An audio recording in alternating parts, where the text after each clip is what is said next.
Christ nous a dit, on persévère jusqu'au bout. On persévère jusqu'au bout. Et le Christ nous a dit, je viens apporter la division. Je viens apporter la division. On n'est pas là pour se faire des copains. Bonjour à tous. Alors, tout d'abord, je tiens bien entendu à faire des remerciements. Je remercie l'abbé Roger d'avoir permis d'organiser cet événement.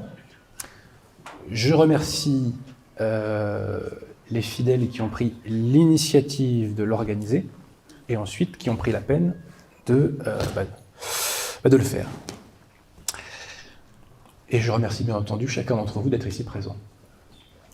Alors, deux petites précisions. Je vais parfois dire des choses qui pour vous relèvent de l'évidence. Mais il faut bien mesurer que ce qui pour vous relève de l'évidence ne relève pas de l'évidence, malheureusement, pour la plupart des gens qui découvriront cette conférence sur Internet. Donc, si je puis dire, ne le prenez pas pour vous quand je fais des rappels qui, pour vous, sont absolument élémentaires, si je puis dire. Autre avertissement, je vais être contraint de faire des citations d'auteurs modernistes. Donc, vos oreilles, à ce moment-là, risquent de souffrir un petit peu, comme mes yeux ont souffert lorsque j'ai lu ces phrases. Mais je le fais pour les besoins de la démonstration, car nous avons face à nous des Tartuffes et des pharisiens.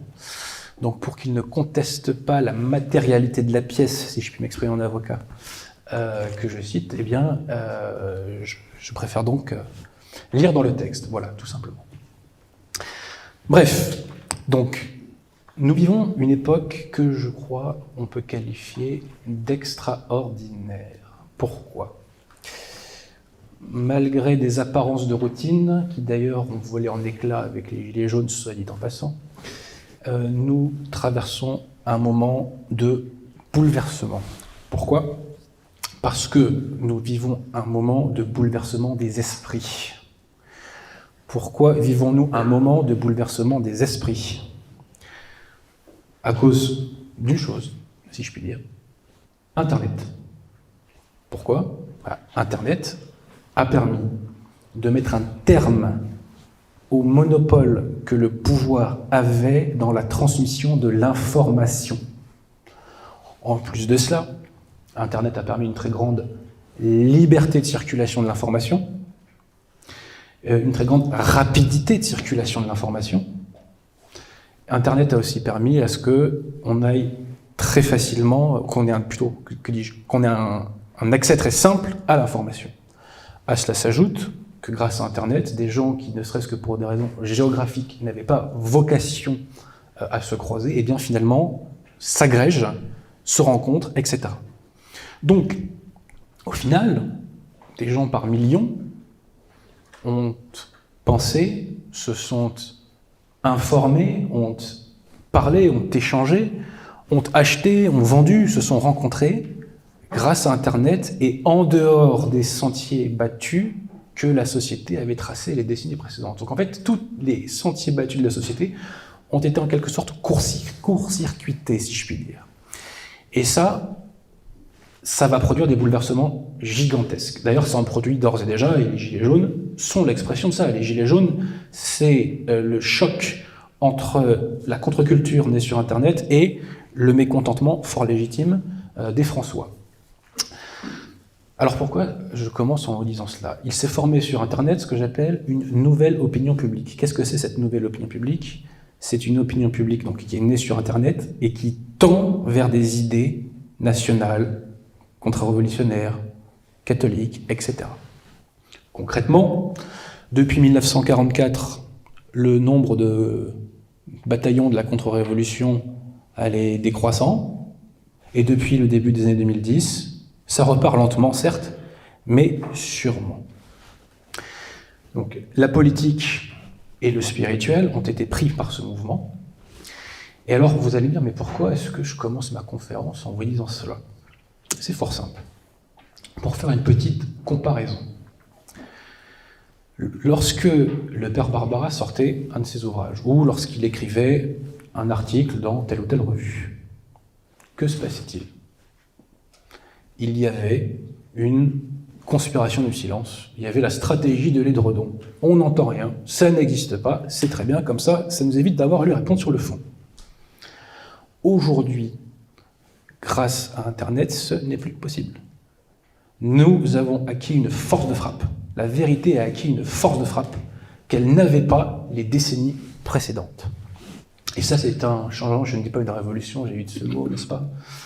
Ça, c'est un changement extraordinaire. Donc, cette conférence sera vue par des milliers de personnes, peut-être par des dizaines de milliers de personnes, on verra. Mais en tout cas, il est impossible de faire une conspiration du silence contre notre propos. Et je pense que c'est extrêmement encourageant. Voilà. Alors, à défaut de mettre le coup de grâce à l'adversaire, ça, il n'y a que le bon Dieu qui le peut de toute façon, ça nous permet de glisser quelques petites estocades bien senties. Bref. Donc, je crois qu'ici, nous avons tous fait, en tout cas l'immense majorité, le même raisonnement au fond. Nous avons fait les mêmes raisonnements en commun. Tout le monde, aujourd'hui, dans la société française, absolument tout le monde critique la contre-église conciliaire. Tout le monde. Le système le fait, l'État le fait, des personnalités publiques le font, les conciliaires eux-mêmes le font. Le 3e chapitre de mon ouvrage sur l'infaillibilité est consacré à l'étude d'un article fait par M. Anastasius Schneider, qui est l'évêque, entre guillemets, Nouvel Ordo d'Astana. Il fait une critique de Vatican II, qui est assez poussée. Il fait aussi une critique de ses confrères conciliaires, qui est assez poussée. Bon. Les ralliés critiquent l'Église conciliaire aussi. Et la Fraternité Saint-Pie-X critique aussi l'Église conciliaire. Tout le monde critique la contre-église conciliaire, c'est merveilleux. Sauf que, petit problème, le principal procès qui doit être fait à la contre-église conciliaire n'est pas fait. Et quel est ce principal procès qui doit être fait ? C'est celui de sa non-catholicité, avec tout ce qui s'ensuit en termes d'apostasie, d'imposture, d'usurpation, etc. Voilà.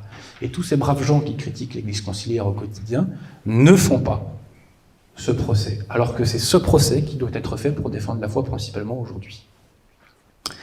Alors, comme vous disais-je, nous avons fait des raisonnements en commun. Ce raisonnement est très simple. Un pape est infaillible en matière de foi et de mœurs dans l'exercice de ses actes. À partir du moment où on constate que dans le magistère conciliaire, il y a des contradictions avec le magistère de l'Église, c'est que les institutions qui ont fait naître ce magistère conciliaire ne sont pas catholiques. C'est tout. C'est aussi simple que cela. Autre raisonnement de bon sens. Pie XII nous rappelle dans Mystici Corporis Christi que c'est le Christ qui gouverne et dirige l'Église. Est-ce que le Christ a pu gouverner et diriger l'Église pour faire assise ? La réponse est non. Bien évidemment, il n'y a pas besoin d'être bac plus 75 en théologie pour le comprendre. Donc nous avons fait des raisonnements de bon sens, des raisonnements élémentaires. Et il en résulte que ce qui est professé par la contre-église conciliaire n'est pas la foi catholique. C'est aussi simple que ça.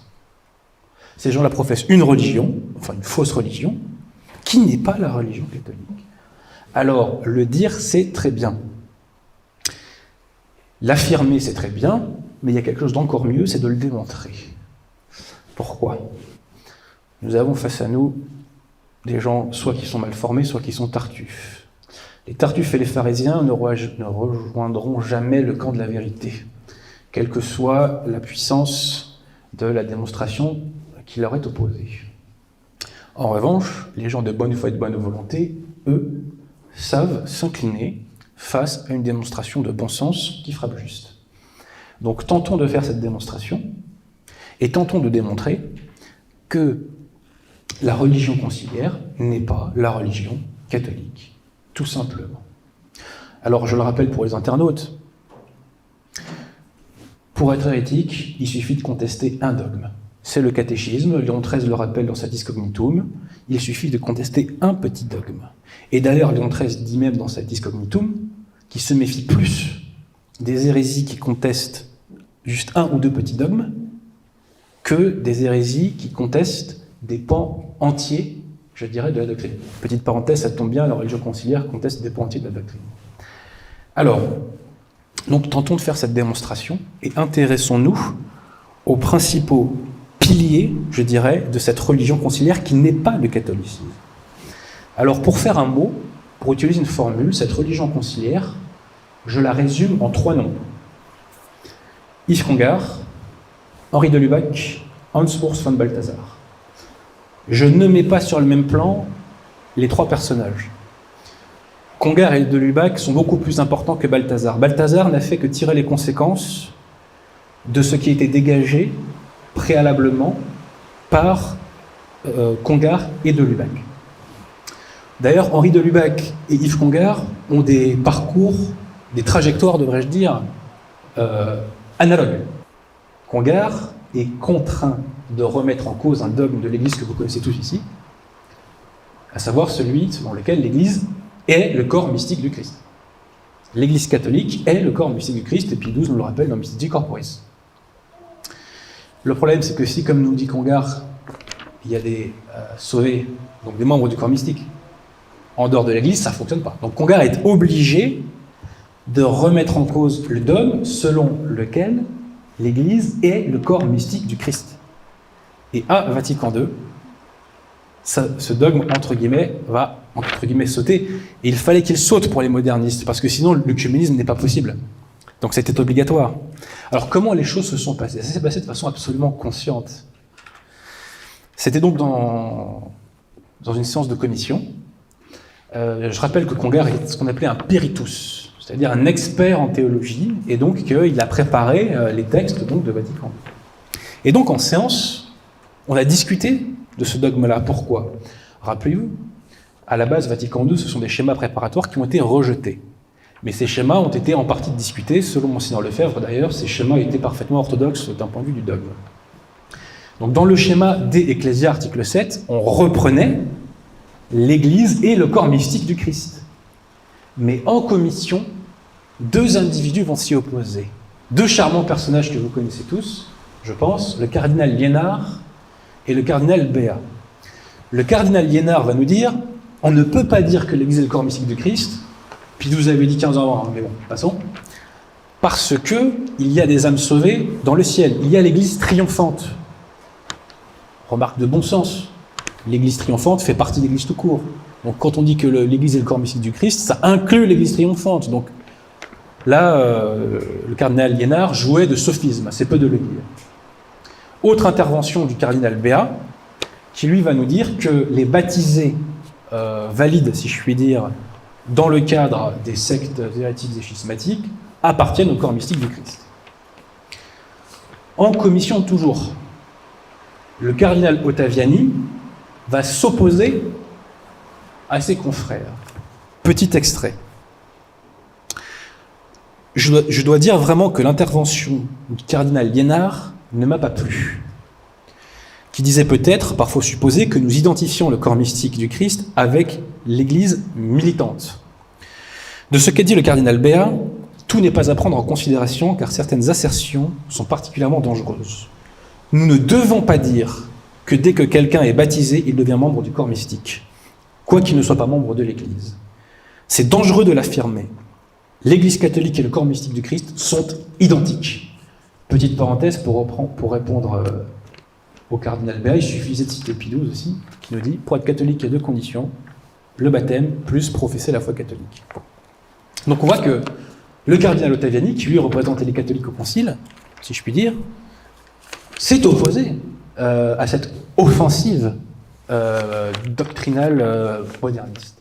Mais hélas, comme vous le savez, les modernistes vont l'emporter, et on finit par arriver à ce texte de Lumen Gentium, que je pense vous connaissez, le fameux Subsistit in. Lisons-le rapidement. Cette Église, donc là il parle de l'Église du Christ, le corps mystique du Christ. Cette Église, comme société constituée et organisée en ce monde, c'est dans l'Église catholique qu'elle subsiste. Donc là, ce qui est très intéressant, c'est qu'on voit bien qu'il y a 2 sujets dans la phrase. L'Église catholique, l'Église du Christ, pardon, subsiste dans l'Église catholique. Il y a donc 2 entités différentes. Et, anecdote personnelle, quand j'ai commencé à lire Vatican II, J'étais pas très bien formé, je pense, à ce moment-là. Mais le premier texte qui m'a fait bondir de ma chaise, c'est celui-là. Je dis, attendez, qu'est-ce qu'ils racontent là? Ils sont en train de nous dire qu'il y a deux églises. Ils sont en train de nous dire que le corps mystique, ce n'est pas l'église catholique. Il y a bien deux sujets dans la phrase. Le corps mystique subsiste dans l'église catholique. Alors ensuite, poursuivons, parce que là, c'est du Congar copier-coller. Bien que des éléments nombreux de sanctification et de vérité se trouvent hors de sa sphère, donc hors de la sphère de l'église catholique, éléments qui appartenant proprement par le bon Dieu à l'église du Christ, portent en eux-mêmes à l'unité catholique. Donc c'est typiquement du Congar, on est en train de nous dire, il y a des éléments de l'église, ou du corps mystique, qui sont en dehors de l'église catholique, et ces éléments-là, on peut se sanctifier sur cette base, et ces éléments-là tendent à l'unité catholique. Donc il y a une contradiction avec le dogme selon lequel l'Église est le corps mystique du Christ, puisque là on nous dit que le corps mystique du Christ est aussi dispatché à gauche à droite. Alors ce que j'aime bien avec Congar, tous ses confrères modernistes n'ont pas la même franchise, c'est que Congar, il passe aux aveux. Il est passé aux aveux notamment à deux reprises, dans deux de ses ouvrages.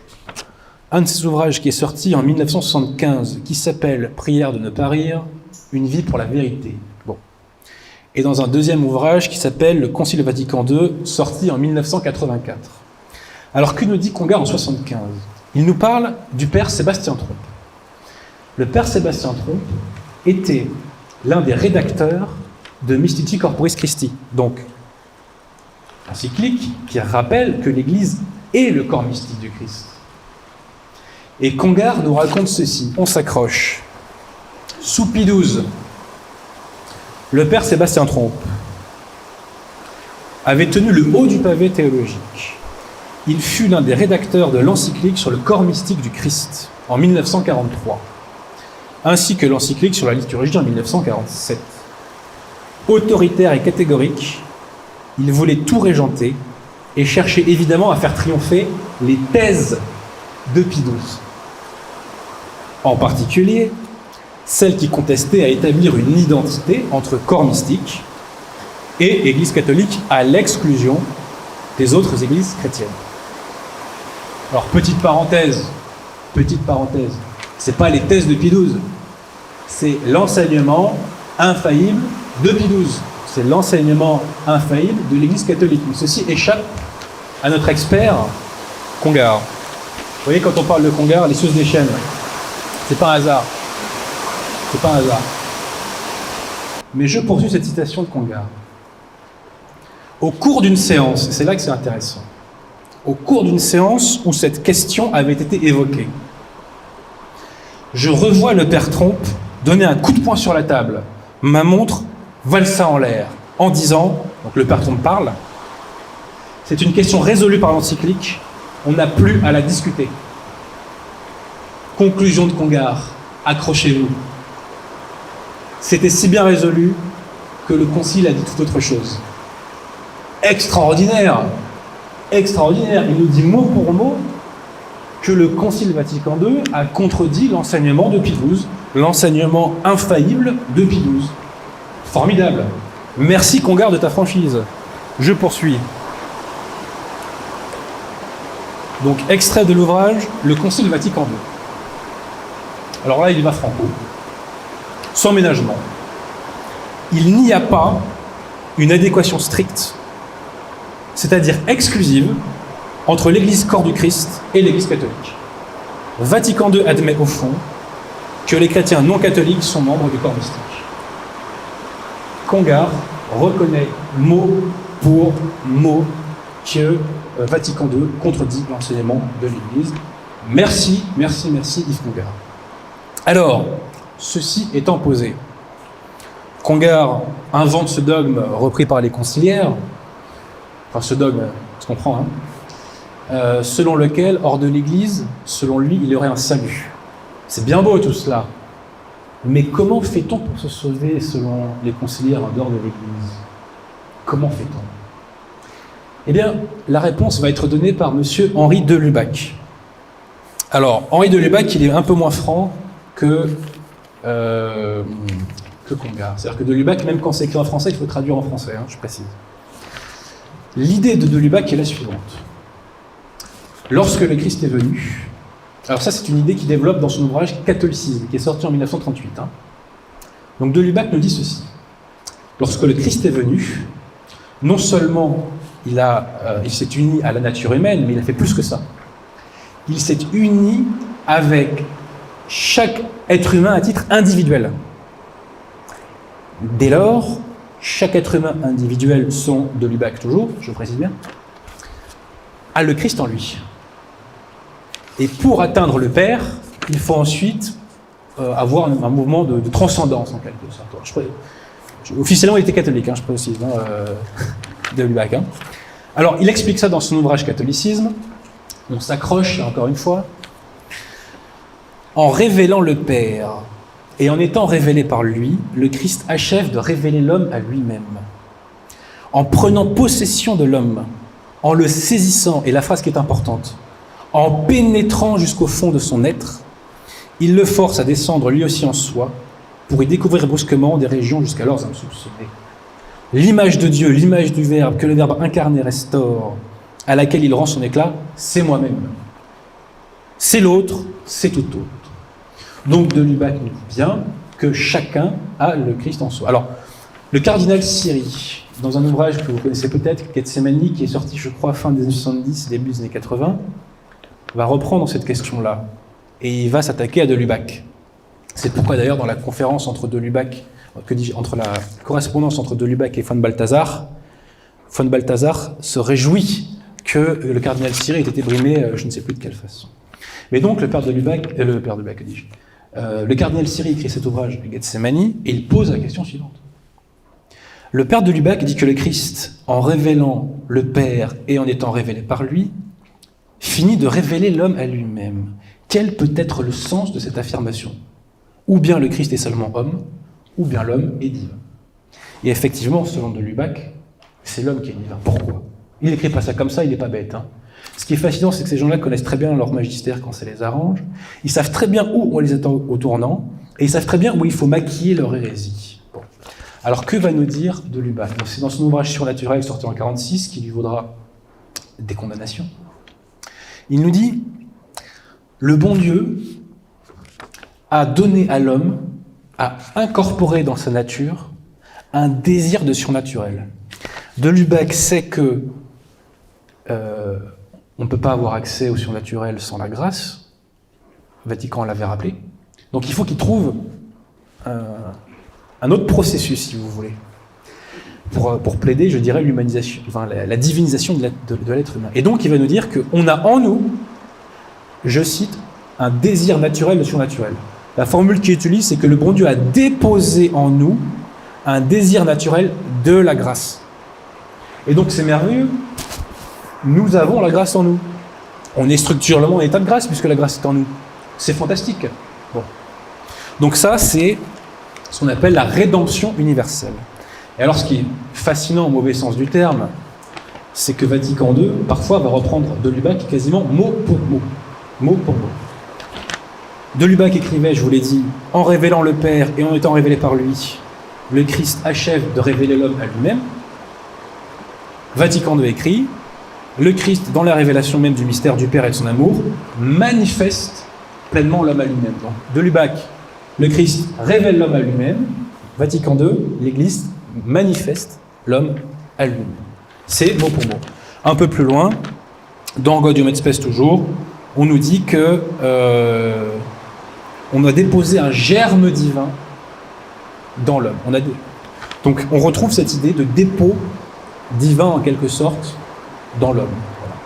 Donc il est quand même incroyable de constater que ces auteurs qui ont été sanctionnés pour leurs écrits et ensuite qui ont été sanctionnés par Humani Generis, qui étaient directement visés. Leur nom n'est pas cité dans Humani Generis, mais tout le monde savait très très bien que c'était eux qui étaient visés. Et quand on voit la rancœur de Congar contre Pie XII, lui, il savait très très bien qu'il était visé par Humani Generis. Et d'ailleurs, il exprime très clairement dans ses journaux, Congar, toute sa rancœur contre le Saint-Siège. Donc, vous disais-je, il est quand même effrayant de voir que ces individus et les thèses de ces individus sanctionnés par l'Église catholique condamnés par l'Église catholique, se retrouvent dans Vatican II. C'est absolument sidérant. C'est absolument sidérant. Alors de Lubac a eu un très très bon élève, en la personne de M. Wojtyla, Jean-Paul II. Je renvoie, concernant cette question, à un ouvrage exceptionnel, absolument exceptionnel, écrit par M. Johannes Dorman, qui est resté dans le sein de l'Église conciliaire. C'est ça qui est intéressant. Cet ouvrage s'appelle « L'esprit d'assise et l'étrange théologie de Jean-Paul II », si je ne dis pas de bêtises. Alors cet ouvrage, vous pouvez l'acheter, bien entendu, mais il est en PDF, je le dis pour les internautes, il est en PDF gratuit, je crois que c'est sur le site des ACRF, je ne suis pas sûr, mais moi, la première fois, je l'ai lu en version PDF, donc il est gratuit, il n'est pas très long, il frappe juste, et il est d'une incroyable densité, si je puis dire. Chaque ligne, quasiment, est un missile envoyé contre Jean-Paul II. Alors, concernant Jean-Paul II, sort en 1976, il n'était pas, entre guillemets, faussement pape à l'époque, sort un ouvrage qui s'appelle « Le signe de contradiction ». En réalité, c'est une prêche qu'il a faite, une méditation qu'il a faite au Vatican, je crois l'été précédent. Petite citation de Jean-Paul II, parce que ça vaut le détour, enfin il était que cardinal Wojtyla, ça vaut le détour. « L'itinéraire spirituel mène à Dieu à partir du tréfonds de la créature », donc là on retrouve de Lubac, Dieu est en moi, hein. L'itinéraire donc spirituel mène à Dieu à partir du tréfonds de la créature et de l'homme. L'homme se dépasse pour tendre vers Dieu, et en même temps, il sort des limites qui lui ont été imposées par les créatures. Et là, attention. Le trappiste ou le chartreux confesse ce Dieu par toute une vie de silence. C'est vers lui aussi que se tourne le bédouin, pérégrinant dans le désert quand vient l'heure de la prière. Et peut-être aussi ce moine bouddhiste qui se concentre dans sa contemplation, qui se purifie, ou qui purifie sa pensée, en l'orientant vers le nirvana. Voilà. Alors moi, je ne savais pas que chercher le nirvana, c'était se tourner vers le bon Dieu. Hein. Je l'ai appris en lisant Jean-Paul II, je n'étais pas au courant. Hein. Bon. Et alors, conclusion de Wojtyla, tous les hommes, depuis le commencement jusqu'à la fin du monde, ont été rachetés, pas de problème. Rachetés et justifiés par le Christ et par sa croix. C'est merveilleux. C'est merveilleux. On n'a plus à se justifier à titre individuel, il n'y a plus d'efforts à faire. C'est du de Lubac tout craché. La grâce est en nous, rédemption universelle, tout va bien. Donc voici les deux principaux piliers de cette religion conciliaire. Via Congar, repris par Vatican II, on nous dit il y a un salut en dehors de l'Église. Et de Lubac nous donne le mécanisme, sa boîte à outils pour se sauver, la rédemption universelle. Voilà. Alors, von Balthasar arrive derrière, et que fait-il ? Il tire les conclusions logiques. Si on est tous en état de grâce, la conclusion logique, c'est qu'on va tous être sauvés.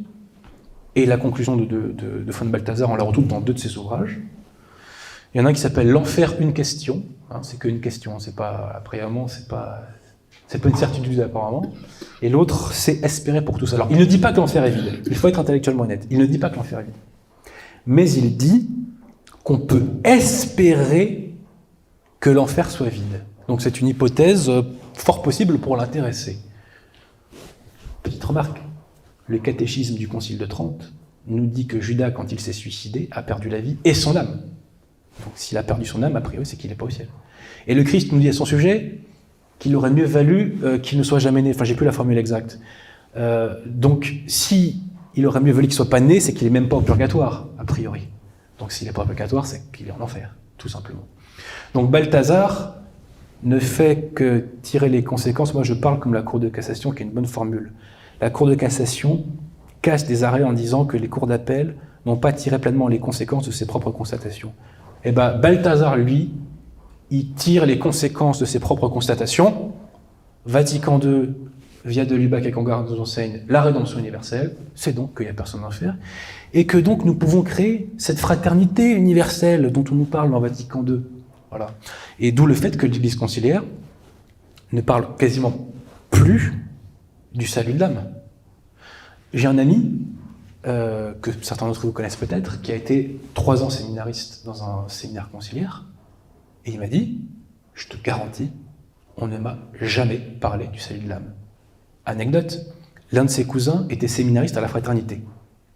Et en vacances, il avait croisé son cousin séminariste, et lui avait posé la question, pourquoi toi tu t'engages dans cette voie? Et son cousin séminariste à la Fraternité lui a dit, parce que je veux sauver des âmes. Et mon ami me dit, à ce moment-là, je n'ai pas compris ce qu'il m'a dit. J'invente rien. J'invente rien. Bref. Alors, là, on a évoqué les textes de la contre-église conciliaire, on a évoqué les textes de Vatican II, mais ce qui est absolument formidable, c'est que nous ne sommes pas les seuls à faire ce constat selon lequel il y a deux religions différentes.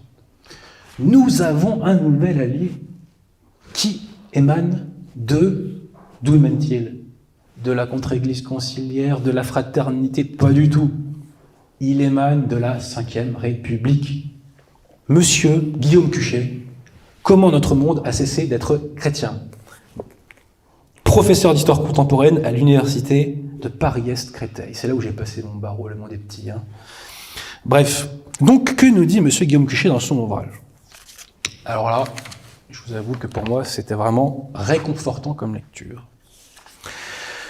Donc l'ouvrage, comme son nom l'indique, pose la question, enfin le sous-titre de l'ouvrage, c'est « Anatomie d'un effondrement ». Il essaie de comprendre pourquoi il y a cet effondrement de la pratique catholique en France. Alors petite parenthèse, il explique bien qu'il y a un tournant dans la pratique catholique en France, à partir de quelle année? Tiens, 1965, comme c'est bizarre. Bon. Alors, quelle est la conclusion de ces travaux? C'est très simple. Il constate que Vatican II a mis un terme à ce qu'il appelle, je cite, pardonnez-moi, la sortie, alors il évoque la sortie collective de la culture de la pratique obligatoire sous peine de péché mortel. Et l'auteur constate que la contre-église conciliaire a abandonné ce que lui appelle la pastorale des fins dernières. C'est-à-dire qu'on ne parle plus du salut de l'âme. Citation, page 215. Le clergé a cessé assez brutalement de parler de tous les sujets délicats, comme s'il avait arrêté d'y croire lui-même. C'est pas moi qui écris, je ne suis pas son nègre. En même temps que triomphait dans le discours une nouvelle vision de Dieu. Une nouvelle vision de Dieu. Alors, quelle est cette nouvelle vision de Dieu qu'ont les conciliaires? Eh bien, une fois encore, je me propose de citer l'auteur. Page 261. L'évolution de l'image de Dieu a joué aussi un rôle dans cette liquidation de la pastorale des fins dernières. Dans la continuité d'une longue histoire au terme de laquelle les droits de la justice de Dieu ont achevé de disparaître devant le désir de sa miséricorde. Donc en fait, il y a plus de crainte de Dieu pour les conciliaires, Dieu ne châtie plus, et Dieu est amour, il est gentil, il ne peut pas nous envoyer en enfer. C'est cette idée-là. Alors je poursuis, parce qu'il ne s'arrête pas là, notre ami. L'ancienne image de Dieu, tiens, il y a plusieurs images de Dieu dans le catholicisme, je n'étais pas au courant moi. L'ancienne image de Dieu, dans laquelle sa justice allait de pair avec sa miséricorde, est apparue dès lors à beaucoup donc, de conciliaires de l'époque comme incroyable, voire singulièrement perverse, pour reprendre le titre d'un livre célèbre de 1979. À partir de là, il est bien clair que les catholiques du temps n'avaient plus tout à fait le Dieu qui allait avec l'ancienne théologie des fins dernières. Extraordinaire. Il est en train de nous dire que le Dieu des catholiques n'est pas compatible avec la pastorale des conciliaires. Extraordinaire, aveu. Alors pourquoi? Citation, page 264-265. Dans le déménagement général dont le concile a donné le signal, il s'est débarrassé de pans entiers de l'ancienne doctrine auxquelles il ne croyait plus guère, ou qui lui sont soudain apparus comme des vieilleries théologiques et dévotionnelles inutiles et coûteuses. Alors, ce qui est drôle, c'est que l'auteur, dans l'ouvrage, parle, je cite, de l'ancien catholicisme. Et l'auteur commente, à un moment donné, un catéchisme de 1937, dont il nous dit ceci. La lecture du catéchisme national de 1937 est un bon moyen, cependant, de s'initier rapidement à ce qu'était ce catholicisme préconciliaire. Je cite, devenu pour nous si exotique ce catholicisme préconciliaire pour nous, l'auteur. Les fins dernières y occupaient une place importante et faisaient l'objet de séries d'affirmations. Au terme de la première, l'Église apparaissait comme l'arche en dehors de laquelle le salut était sinon exclu, du moins certain. Bah oui, c'est la base, ça, pour nous, il me semble. Bah ça paraît exotique pour l'auteur et les catholiques, et les conciliaires. Le problème numéro 1 restait le destin de l'âme individuelle après la mort. Mais quelle est votre problématique à vous, messieurs les conciliaires, si c'est pas ça? Le salut de l'âme, c'est ce qui est censé régenter la vie du catholique, par définition. Bref, donc, la conclusion de l'auteur est très simple. Alors avant, petite citation que j'aime beaucoup aussi, en parlant de ce qu'il appelle, lui, l'ancien catholicisme. Son évanouissement subit, et quasiment sans commentaire, reste assez mystérieux. Voilà. J'aime beaucoup cette citation. Mais bref, quelle est la conclusion de l'auteur? Et alors là, je vous avoue, je suis tombé de ma chaise quand je l'ai lu. Je me suis posé la question. Monsieur Cuchet est-il un Anunnaki infiltré dans la Ve République? Je ne sais pas. Citation. Cette rupture au sein de la prédication catholique a créé une profonde discontinuité dans les contenus prêchés et vécus de la religion de part et d'autre des années 60. Donc, cette rupture est si manifeste qu'un observateur extérieur pourrait légitimement se demander si par-delà la continuité d'un nom et de l'appareil théorique des dogmes, il s'agit bien toujours de la même religion. C'est la Ve République qui écrit ça. Extraordinaire. Par le simple examen des faits, donc pas par l'analyse du magistère, par le simple examen des faits, on s'aperçoit qu'il y a deux entités différentes, qu'il y a deux objets différents, tout simplement. Et bien, je dois vous avouer que j'ai trouvé cette lecture particulièrement réconfortante. Et ça prouve que nous sommes dans le vrai, voilà, tout simplement. Donc, merci Monsieur Cuchet. Je ne sais pas quelles sont ses convictions spirituelles, en tout état de cause. Cet ouvrage, me semble-t-il, nous conforte, voilà, tout simplement. Alors, une fois qu'on a posé tout ça, on se dit, mais qu'est-ce qui manque pour ouvrir les yeux, quoi? Que manque-t-il? Il faut bien mesurer le contexte dans lequel nous sommes. Aujourd'hui, il faut vraiment être armé d'une mauvaise foi soviétique pour ne pas se rendre à l'évidence. Pourquoi? Pour plusieurs raisons. Il y a toujours eu des hérésies dans le magistère conciliaire. Mais avec Bergoglio, on a franchi un cap, parce que les conciliaires ne s'étaient attaqués jusqu'à présent qu'au dogme, mais avec Amoris Laetitia, il s'est attaqué aux mœurs. Il s'est attaqué à la morale catholique, puisque Amoris Laetitia nous dit que des divorcés remariés civilement peuvent être des membres vivants de l'Église. Donc, ça veut dire que les relations sexuelles en mariage ne sont plus un péché mortel. Tout simplement. Dans Amoris Laetitia, il y a des hérésies absolument abracadabrantes. Rappelez-vous, ça a poussé même des, entre guillemets, cardinaux conciliaires à faire ces fameuses doubias. La question qui se pose est, l'ont-ils fait parce qu'ils sont sincèrement choqués par le contenu de ce texte, ou l'ont-ils fait parce qu'ils se sont dit « Ouh là là là là, il va trop vite en besogne, là on est en train de se faire repérer, il faut passer à la troisième seulement. Hein. » Je ne sais pas, je ne sonde pas les reins et les cœurs. Mais en tout cas, on a franchi un cap avec Bergoglio. Et aussi, il faut bien le dire, on a franchi un cap parce que les hérésies de Bergoglio ont un caractère clownesque. Il faut le dire. Citation. Dans Amoris Laetitia, Bergoglio cite Martin Luther King, à défaut de Martin Luther tout court sans doute, il s'est dit c'est peut-être trop tôt, on va commencer par Martin Luther King. Il cite monsieur Erich Fromm, psychanalyste américain d'origine juive-allemande. Et il cite, on s'accroche, Le Festin de Babette, film danois des années 80. Alors comment peut-on faire semblant de croire qu'un texte qui est officiellement de l'Église catholique se réfère à un film danois des années 80? Est-ce que c'est sérieux? Non, c'est pas sérieux. Autre exemple, dans la fameuse encyclique Laudato Si, où il nous dit que le Christ s'est uni avec la terre. Bon. Dans les notes de bas de page, dans les citations, que retrouve-t-on? On retrouve une citation de M. Ali al-Kawak. M.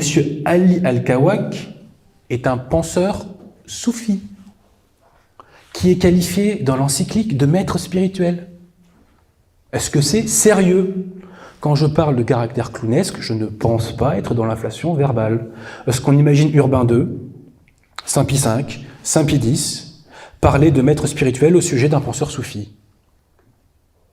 Je ne crois pas. Voilà. Surtout Urbain II, d'ailleurs, je pense. Je ne sais pas pourquoi. Mais ce n'est pas sérieux. Ce n'est pas sérieux.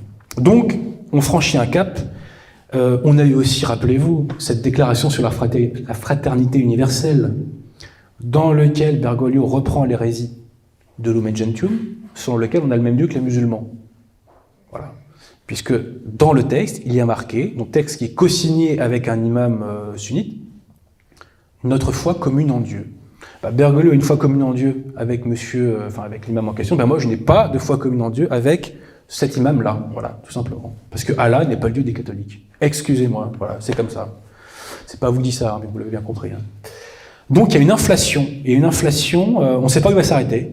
Il y a une espèce d'inflation hérésiarque, si je puis dire, de la part de la contre-église conciliaire. Mais il n'y a pas que ça. Il y a la multiplication de tous ces scandales. Il y a toutes ces affaires absolument sordides de pédocriminalité. Il y a la question de l'homosexualité qui a été soulevée par Frédéric Martel dans son ouvrage Sodoma, dont j'ai lu quelques extraits en me pinçant le nez. L'honnêteté intellectuelle oblige à dire que cet ouvrage, on ne peut pas s'en servir. Parce que ce sont des témoignages anonymes, et je regrette, mais les témoignages anonymes, ça vaut pas grand-chose quand on fait une démonstration. Bon. Je pense que le fond de la thèse est en partie juste, soit dit en passant, mais la façon dont l'intéressé plaide son dossier, pour moi, n'est pas opérante. Je le dis en toute honnêteté intellectuelle. Et il y a aussi, rappelez-vous, un reportage d'Arte concernant toutes ces viols et agressions sexuelles horribles qu'ont subi des religieuses conciliaires de la part de prélats entre guillemets, conciliaires. Donc tout explose. Explosion de l'hérésie, et là il ne faut plus rentrer dans des subtilités. Ah mais non, vous avez mal compris, c'est que blablabla. Non, je suis désolé, Ali al-Kawak n'est pas une référence pour un catholique. C'est tout. Voilà, c'est tout. Explosion de scandale, et d'ailleurs, on a l'impression qu'en ce moment, il y a un tir groupé de la part du système contre l'Église conciliaire, pour qu'elle aille plus loin, et pour qu'elle nous fasse un Vatican III dont les conséquences seraient je ne sais quoi. Mais on a l'impression que vraiment la pression est mise sur elle pour qu'elle renonce encore à ces vestiges qu'elle a conservés du catholicisme. Donc, multiplication de scandales. Alors aussi, je note que nous sommes de plus en plus nombreux à défendre la vérité, pour ne parler que de ce qui s'est passé en termes de publication depuis 2018. Est sorti, tout d'abord, l'excellent ouvrage « 60 ans de religion conciliaire » par le collectif Saint-Robert Bellarmine. Je recommande cet ouvrage car il est très facile d'accès. Il faut bien comprendre que pour un non-convaincu, la plupart des publications de Nacum sont très très dures d'accès. Cet ouvrage-là est pédagogique. Je dirais qu'il ne suscite pas des réflexes de défense pavlovienne de la part du lecteur non convaincu. Il a le mérite de traiter de tous les sujets quasiment, de l'infaillibilité, de la validité des sacrements, etc., de la position de la fraternité, de ses contradictions, etc. Donc c'est un ouvrage qui brasse large, qui frappe juste et qui le fait avec pédagogie, si je puis dire. Voilà. Donc je recommande la lecture de cet ouvrage-là. Nous avons eu le dernier ouvrage de Louis Bérémy sur la passion de l'Église, dont la thèse est très simple. Il nous dit que les mœurs dérangées, pour parler poliment, de la contre-église conciliaire sont le fruit de son apostasie, tout simplement. Nous avons un ouvrage sur le réseau Rampolla. Alors là, ce livre peut répondre à une question que je me posais, parce que quand on voit toutes les hérésies de Lubac et de Congar, on se dit mais pourquoi n'ont-ils pas été excommuniés? Il y en a qui ont été pour moins que ça. Et bien la réponse, elle est peut-être dans ce livre, à savoir qu'il y avait des réseaux modernistes qui les ont protégés, tout simplement. Tout simplement. Voilà, qu'y a-t-il lu d'autre? Donc il y a un ouvrage que je n'ai pas encore lu, je le dis par autorité intellectuelle, de Paul-Étienne Pierrecourt sur la Salette. Et récemment, il y a l'ouvrage de Maxence Écart, qui s'appelle, je crois, La crise de l'autorité. J'ai plus le nom exact, pardonnez-moi. C'est un très bon ouvrage qui réfute notamment, pendant de longues pages, je crois que ça doit être un bon tiers du bouquin, qui réfute donc pendant un bon tiers du bouquin les théories de la fraternité. Voilà. Donc il reprend en citant les différents, les différents théologiens de la fraternité, et il les réfute en montrant que c'est pas compatible avec le magistère, tout simplement. Donc j'invite aussi les gens qui regardent cette vidéo à prendre connaissance de cet ouvrage de Maxence Écart. Donc, on le voit aujourd'hui quand même, on a tout pour voir. Alors, on peut se poser la question, pourquoi on ne voit pas davantage? Alors, petite parenthèse, il y a quand même de plus en plus de gens qui voient. Moi, je vois à Paris, c'est toujours plus blindé, entre guillemets, il y a toujours plus de monde à la messe, donc c'est extrêmement encourageant. Ma petite expérience de Parisien, c'est que ma petite expérience, elle n'engage que ma subjectivité et ce que moi j'ai vécu. C'est qu'il y a beaucoup de gens qui, au fond d'eux, sont convaincus, mais concrètement, pour des raisons humaines, ils ne franchissent pas le Rubicon. Parce que concrètement, si Adrien Bauzy a raison, ça veut dire que moi, je ne peux pas continuer à aller où je vais d'habitude, à la messe. Et concrètement, ça veut dire quoi? Ça veut dire que je vais me couper peut-être de mon groupe d'amis. Et puis, si je suis fiancé, ça va peut-être me couper de ma fiancée. Et inversement pour les femmes. Donc ce sont des considérations humaines, très souvent, qui font qu'on ne se rend pas à l'évidence. Et j'espère ne pas être trop dur en disant ça, mais chez certains, le confort des habitudes l'emporte sur l'amour de la vérité. Voilà. Je ne donne pas de leçons, je parle juste de quelques exemples que j'ai autour de moi, et voilà, parce que je peux vous dire qu'il m'est arrivé de ramener des gens à la messe qui avaient vraiment envie, voilà. Mais ils tiennent une fois, ils viennent 2, 3, 4 fois, et puis ils arrêtent, parce qu'au bout d'un moment, il y a un tiraillement intérieur qui est trop fort. Sauf qu'il faut se soumettre à la vérité. Voilà. Le Christ nous a dit, on persévère jusqu'au bout. On persévère jusqu'au bout. Et le Christ nous a dit, je viens apporter la division. Je viens apporter la division. On n'est pas là pour se faire des copains. Voilà. La messe, c'est pas fait pour se faire des copains. Voilà. C'est ça que je proposerais à toutes ces personnes qui n'ont pas osé, je dirais, franchir le Rubicon. Alors j'en arrive bientôt au terme de mon propos. Alors, la question qui se pose, c'est le fameux que faire. Alors, tout d'abord, d'un point de vue purement temporel. Je vous ai évoqué au tout début de conférence que le grand bouleversement que nous vivons vient du fait que le pouvoir, qui n'est pas catholique, ça n'échappe à personne, avait perdu le monopole en matière d'information. D'information. Ce qui serait bon, c'est qu'ils le perdent véritablement en matière de formation tout court. Donc, je le dis pour les internautes les plus fortunés qui nous regarderont, si vous voulez défiscaliser, je vous invite à financer des écoles libres hors contrat. Parce que moins les enfants seront pollués, et moi je viens de l'école publique, je sais de quoi je parle, moins les enfants auront l'esprit pollué, mieux cela vaudra. Recommandation ensuite de mon directeur spirituel.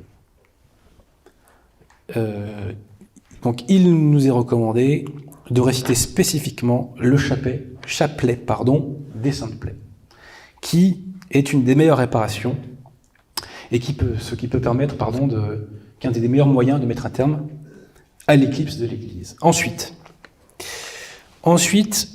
je termine mon bouquin en mettant en relation des citations. Une citation d'Augustin Lehmann, de l'abbé Augustin Lehmann, et une citation de Jean Baptiste. Un petit instant. Alors, ce qui est rigolo, c'est que ce sont deux citations qui se croisent, si je puis dire, alors qu'elles ont été écrites à peut-être 80 ans de distance. Première citation de l'abbé Augustin Lehmann, pour qui je dois dire j'ai une très grande admiration, ainsi que pour son frère, qui était lui aussi abbé. Donc c'est issu de son petit texte qui s'appelle « Le dénouement de la persécution », écrit en 1886. L'abbé Lehmann nous dit ceci. « En temps de persécution religieuse, l'intervention divine attend ordinairement deux choses avant de se produire. D'abord, la purification des bons. D'abord, que la purification des bons soit suffisamment accomplie. Ensuite, que le triomphe des méchants soit sur le point de s'achever. » Donc là, l'abbé Lehmann insiste sur la purification des bons. Ensuite, citation de Jean Vacquier, issue de son célèbre ouvrage « La bataille préliminaire ». Pour ouvrir la voie de l'intervention divine, il faut que la somme, je dis bien la somme, des désirs ait atteint la mesure comble. Donc qu'est-ce qui est intéressant? C'est qu'il y en a un qui nous parle de quantité et un qui nous parle de qualité. Que faut-il faire? C'est très simple. Défendre la foi et les mœurs catholiques comme nous le faisons tous, agrandir le nombre des effectifs, si je peux m'exprimer ainsi, ça c'est ce que nous dit Jean Vacquier, et comme nous le dit l'abbé Lehmann, purifier, sanctifier un maximum. Voilà. Si je peux m'exprimer ainsi, c'est en faisant grandir de volume le corps critique de catholiques véritables que peut-être le Seigneur mettra un terme à notre malheur. Alors, puisque je suis dans le registre des citations et que la Providence fait bien les choses, vendredi soir, je lisais l'encyclique de Léon XIII, Sapiense Christianae, pour un sujet tout autre que celui de la conférence. Vous voyez. Je suis tombé sur cette citation qui, je trouve, illustre ce que je veux dire, parce que défendre la foi, c'est défendre la foi à 100%, c'est-à-dire, je le lis pour nos amis de la fraternité qui nous regardent, défendre aussi l'infaillibilité du magistère ordinaire de l'Église. Et ça, c'est l'affaire de tout le monde, de tous les catholiques, des clercs et des laïcs. Citation de Léon XIII. Quand les circonstances en font une nécessité, ce ne sont pas seulement les prélats qui doivent veiller à l'intégrité de la foi, mais comme le disait saint Thomas, chacun est tenu de manifester publiquement sa foi, soit pour instruire et encourager les autres fidèles, soit pour repousser les attaques des adversaires. Reculer devant l'ennemi et garder le silence lorsque de toutes parts s'élèvent de telles clameurs contre la vérité, c'est le fait d'un homme sans caractère ou qui doute de la vérité de sa croyance. Dans les deux cas, une telle conduite est honteuse et elle fait injure à Dieu. Elle est incompatible avec le salut de chacun et avec le salut de tous. Elle n'est avantageuse qu'aux seuls ennemis de la foi, car rien n'enhardit autant l'audace des méchants que la faiblesse des bons. Et autre citation, toute simple, si j'y arrive, ce qui n'est pas sûr, si heureusement, refuser de combattre pour Jésus-Christ, c'est combattre contre lui, tout simplement. Donc il faut défendre l'infaillibilité pontificale et celle de son magistère ordinaire en particulier. Et comme mot final, je citerai le Père Barbara, si vous le voulez bien. Un catholicisme qui ne coûte rien, c'est un catholicisme qui ne vaut rien. Je vous remercie.